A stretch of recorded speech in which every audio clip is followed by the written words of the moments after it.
എല്ലാവർക്കും സുഖാണെന്ന് വിശ്വസിക്കുന്നു. ബാങ്ക് അക്കൗണ്ടുള്ള ആളുകൾ അറിഞ്ഞിരിക്കേണ്ട വളരെ പ്രധാനപ്പെട്ട അറിയിപ്പുകളാണ് വീഡിയോയിൽ പറയുന്നത്. ATM ഫീസ് മുതൽ മിനിമം ബാലൻസ് വരെ ഏപ്രിൽ 1 മുതൽ മാറുന്ന വിവിധ അറിയിപ്പുകളാണ്. എല്ലാ ആളുകളും അറിഞ്ഞിരിക്കേണ്ട കാര്യങ്ങളാണ്. അറിഞ്ഞില്ലെങ്കിൽ വലിയ പ്രയാസങ്ങളാണ് ഉണ്ടാവുക. വീഡിയോയുടെ വിശദാംശങ്ങളിലേക്ക് കടക്കുന്നതിന് മുമ്പ് കൂടുതൽ ആളുകളിലേക്ക് ഇൻഫർമേഷൻ എത്താൻ ഷെയർ ചെയ്യുക, ലൈക്ക് ചെയ്യുക. ഫേസ്ബുക്കിലൂടെ കാണുന്ന ആളുകൾ ഫോളോ ചെയ്യുക. വീഡിയോയുടെ വിശദമായ വിവരങ്ങളിലേക്ക് വരാം. 2024-25 സാമ്പത്തിക വർഷം അവസാനിച്ച് ഏപ്രിൽ 1 തീയതി മുതൽ പുതിയ സാമ്പത്തിക വർഷം ആരംഭിക്കുകയാണ്. ബാങ്ക് നിയമങ്ങൾ ഉൾപ്പെടെ പലതും മാറുന്നുണ്ട്.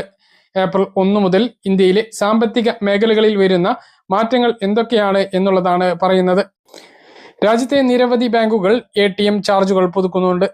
അതായത് ATMിലൂടെ പണം പിൻവലിക്കുന്നതിന് ഇനി കൂടുതൽ ഫീസ് നൽകേണ്ടി വരും. രാജ്യത്തെ പല ബാങ്കുകളും സൗജന്യ ATM പിൻവലിക്കലുടെ എണ്ണം കുറയ്ക്കുകയാണ്, പ്രത്യേകിച്ച് മറ്റ് ബാങ്കുകളുടെ ATMകളിലെ ഇടപാടുകൾക്ക്. നിലവിൽ പല ബാങ്കുകളും മറ്റ് ബാങ്ക് ATMകളിൽ നിന്നും 3 തവണ മാത്രമേ സൗജന്യമായി പണം പിൻവലിക്കാൻ അനുവദിക്കൂ. ഈ പരിധി കടക്കുന്നതോടെ ബാങ്കുകൾ ഓരോ ഇടപാടിനും 20 മുതൽ 25 രൂപ വരെ അധികമായി ഈടാക്കും. മറ്റൊരു മാറ്റം, രാജ്യത്തെ പ്രമുഖ ബാങ്കായ SBI, Punjab national bank, Canara bank എന്നിവ മിനിമം ബാലൻസ് പുതുക്കിയിട്ടുണ്ട്. ഏപ്രിൽ 1 മുതലായിരിക്കും ഇവ പ്രാബല്യത്തിൽ വരിക. മിനിമം ബാലൻസ് നിലനിർത്തിയില്ല എങ്കിൽ ബാങ്കുകൾ പിഴ ഈടാക്കിയേക്കും. മറ്റൊരു മാറ്റം പോസിറ്റീവ് പേ സിസ്റ്റമാണ്. ഇടപാടുകളുടെ സുരക്ഷ വർദ്ധിപ്പിക്കുന്നതിനായി ബാങ്കുകൾ ഇപ്പോൾ പോസിറ്റീവ് പേ സിസ്റ്റം അവതരിപ്പിക്കാൻ ഒരുങ്ങുകയാണ്.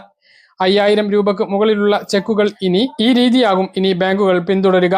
ഈ ചെക്കുകൾ മാറ്റുന്നതിന് ഉപഭോക്താക്കൾ ചെക്ക് നമ്പർ, തീയതി, പണം സ്വീകരിക്കുന്ന ആളുടെ പേര് തുടങ്ങിയ വിശദാംശങ്ങൾ ആദ്യം നൽകണം. മറ്റൊന്ന്, സേവിങ്സ് അക്കൗണ്ടുകളിലെയും FDകളിലെയും പലിശ.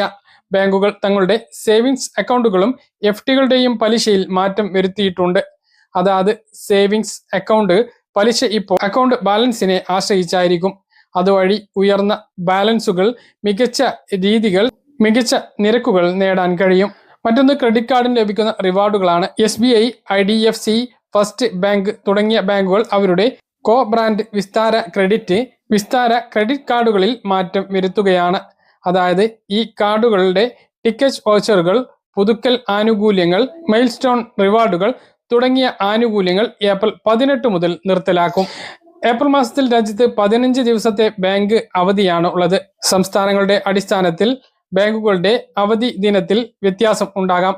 കേരളത്തിൽ ഞായറാഴ്ചയും 2ാം ശനിയും 4ാമത്തെ ശനിയാഴ്ചയും ബാങ്ക് അവധിയാണ്. ഞായർ, ശനി അവധിക്ക് പുറമെ വിഷു, ഈസ്റ്റർ, ദുഃഖവെള്ളി, പെസഹ വ്യാഴം എന്നീ അവധികളും സംസ്ഥാനത്തുണ്ടാകും. സാമ്പത്തിക വർഷ മാറ്റത്തിന്റെ കാരണത്താൽ നാളെയും ബാങ്കുകൾ പ്രവർത്തിക്കും. അതേസമയം ബാങ്കിൽ ഇടപാടുകൾ നടക്കില്ല.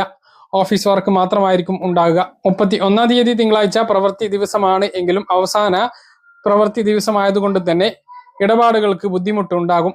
ഇനി പെരുന്നാളാണ് എങ്കിൽ അന്ന് പൊതു അവധിയായിരിക്കും. ഇടപാടുകൾ നടക്കില്ല. പക്ഷേ ഓഫീസ് സ്റ്റാഫുകൾക്ക് അവധി ഉണ്ടാവാൻ സാധ്യതയില്ല. 1 തീയതി ചൊവ്വാഴ്ച സാമ്പത്തിക വർഷത്തിന്റെ ആദ്യ ദിനമായതിനാൽ അവധിയായിരിക്കും. ബാങ്കിംഗ് നിയമത്തിൽ ഏപ്രിൽ മുതൽ വരുന്ന വളരെ പ്രധാനപ്പെട്ട ഒരു മാറ്റമാണ്, നിക്ഷേപങ്ങളിലും ലോക്കറുകൾക്കും നോമിനികളെ ഇനി 4 പേരെ വയ്ക്കാം. ഇതിനായി ബാങ്കിംഗ് ഭേദഗതി ബിൽ പാർലമെന്റിന്റെ ഇരുസഭകളിലും പാസാക്കി. രാഷ്ട്രപതി അനുമതി നൽകിയതോടെ ബിൽ നിയമമായി മാറി. മരിച്ചുപോയവരുടെ അവകാശികൾ ഇല്ലാതെ നിക്ഷേപങ്ങൾ ബാങ്കുകളിൽ പെരുകുന്നത് ശ്രദ്ധയിൽപ്പെട്ടതിനെ തുടർന്നാണ് പുതിയ നിയമ ഭേദഗതി കൊണ്ടുവന്നിട്ടുള്ളത്. ലോക്സഭയിൽ മുമ്പ് പാസാക്കിയ ബില്ലാണ് രാജ്യസഭയിൽ ഇപ്പോൾ പാസായത്. ബാങ്കിങ്ങുമായി ബന്ധപ്പെട്ട 1934 RBI നിയമം, 1949 ബാങ്കിംഗ് നിയന്ത്രണ നിയമം, 1955 സ്റ്റേറ്റ് ബാങ്ക് ഓഫ് ഇന്ത്യ നിയമം, 1970 1980 ബാങ്കിംഗ് കമ്പനീസ് നിയമം എന്നിവയിലാണ് ഇതടക്കമുള്ള ഭേദഗതികൾ നടപ്പിലാക്കിയത്. നിലവിൽ ലോക്കർ, ഡിപ്പോസിറ്റ് അക്കൗണ്ട് തുടങ്ങിയവക്ക് ഒരു നോമിനിയാണ് അനുവദിച്ചിരുന്നത്. ഭേദഗതി വന്നതോട് കൂടിയിട്ട് അത് ഇനി 4 പേരെയാക്കി ഉയർത്താനാകും.